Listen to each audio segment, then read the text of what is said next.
Hello guys, അപ്പോൾ ഇതേ diet തുടങ്ങിയതിൻ്റെ ഭാഗമായിട്ട് കുറച്ച് ഡയറ്റ് ഫുഡൊക്കെ ഉണ്ടാക്കി കഴിക്കാമെന്ന് വിചാരിച്ചു. അപ്പോൾ ഡിന്നറിന് ഞാനൊരു 7 മണി 6 മണിയൊക്കെ ആകുമ്പോൾ ഇത് ഉണ്ടാക്കി കഴിക്കാണ്ട് ചെയ്യാം. വയറ് ഫുള്ളായിട്ടിരിക്കുന്ന ഒരു ഫീലാണ് ഇത് കഴിച്ച് കഴിഞ്ഞാൽ. ഇതൊരാൾക്ക് ഉണ്ടാക്കുന്ന ക്വാണ്ടിറ്റിയാണ് കേട്ടോ. അപ്പോൾ ഞാൻ പറഞ്ഞു തരാം എന്തൊക്കെയാണ് വേണ്ടതെന്ന്. അപ്പോൾ നമ്മുടെ ബീൻസ്, സവാള, ക്യാരറ്റ്, തക്കാളി, ബ്രൊക്കോളി, പിന്നെ ക്യാപ്സിക്കം, അതുപോലെ തന്നെ മല്ലിയില, ചീര, ഇതെല്ലാം ഞാനിങ്ങനെ ചെറുതായിട്ട് കുഞ്ഞു കുഞ്ഞായി ഇങ്ങനെ അരിഞ്ഞെടുത്തു. എന്നിട്ട് ഇതെല്ലാം കൂടി മിക്സ് ചെയ്ത് ഒരു വലിയൊരു പാത്രത്തിലേക്ക് ഇട്ട് മിക്സ് ചെയ്തെടുക്കുകയാണ് കേട്ടോ. അതിനുശേഷം ഞാനൊരു ചിക്കൻ്റെ ഒരു ബ്രസ്റ്റ് പീസ് എടുത്ത് ഫ്രീസറിൽ നിന്ന് എടുത്ത് വെള്ളത്തിലിട്ട് വെച്ചിട്ടുണ്ട്, ഒന്ന് തണവൊക്കെ ഒന്ന് മാറാൻ.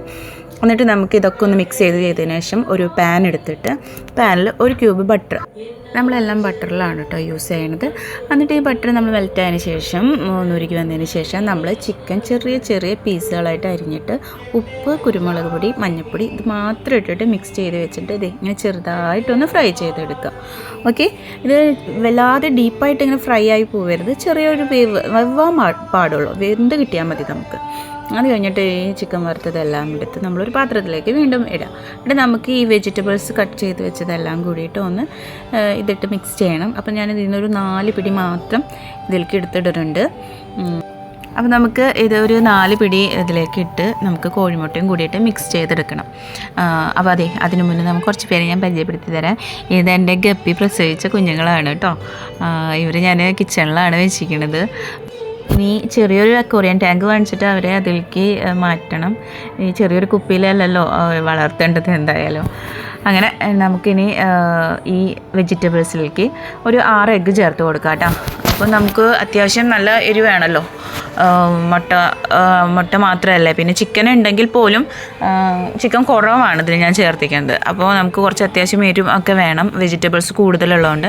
അപ്പോൾ ഉപ്പും പാകത്തിന് ചേർത്ത് ഈ ഒരു കൺസിസ്റ്റൻസിയിൽ നന്നായി ഇളക്കിയെടുക്കുക കേട്ടോ. പിന്നെ വീണ്ടും ആ ചിക്കൻ വറുത്ത ആ പാനിൽ തന്നെ കുറച്ച് ബട്ടർ, 1 ക്യൂബ് ബട്ടറും കൂടി ഇട്ടിട്ട് നമ്മളിതൊരു 4 തവിയോളം കോരി ഒഴിക്കുന്നുണ്ട്. 4 തവി കോരി ഒഴിച്ചതിന് ശേഷം ഒരേ കട്ടിയിൽ പാനിൽ നന്നായി പരത്തി വെച്ചതിന് ശേഷം ചെറിയ ചൂടിൽ വെക്കണം കേട്ടോ, അല്ലെങ്കിൽ പെട്ടെന്ന് അടി കരിഞ്ഞു പോകും. എന്നിട്ട് മൂടി വയ്ക്കുക. അത്യാവശ്യം കട്ടിയുള്ളത് കൊണ്ട് തന്നെ മറിച്ചിടുമ്പോൾ ഇത് പൊട്ടില്ല കേട്ടോ. അപ്പോൾ മൂടി വെച്ച കാരണം നമുക്ക് പുറമേ നന്നായിട്ട് വെന്ത് കിട്ടിയിട്ടുണ്ടായിരിക്കും. അപ്പോൾ നമ്മളത് മറിച്ചിട്ടതിന് ശേഷം വീണ്ടും മൂടി വയ്ക്കുക. അപ്പുറത്തെ സൈഡ് നന്നായി വെന്ത് കിട്ടണമല്ലോ. അപ്പോൾ ഇത് ഒരാൾക്ക് കഴിക്കാൻ നല്ലോണം വയറ് നിറയാനുള്ള ക്വാണ്ടിറ്റി ഉണ്ട് കേട്ടോ ഈ ഒരു പാനിൽ ഉണ്ടാക്കുന്നത്. പിന്നെ എല്ലാവരും ട്രൈ ചെയ്ത് നോക്കുക. നല്ല ഫുഡാണ്, ഹെൽത്തി ഫുഡാണ്, നമുക്ക് നൈറ്റ് ഡിന്നറിനൊക്കെ കഴിക്കാൻ പറ്റും. അപ്പോൾ എല്ലാവർക്കും വീഡിയോ ഇഷ്ടമായാൽ ലൈക്ക് ചെയ്യുക, കമൻറ്റ് ചെയ്യുക. താങ്ക്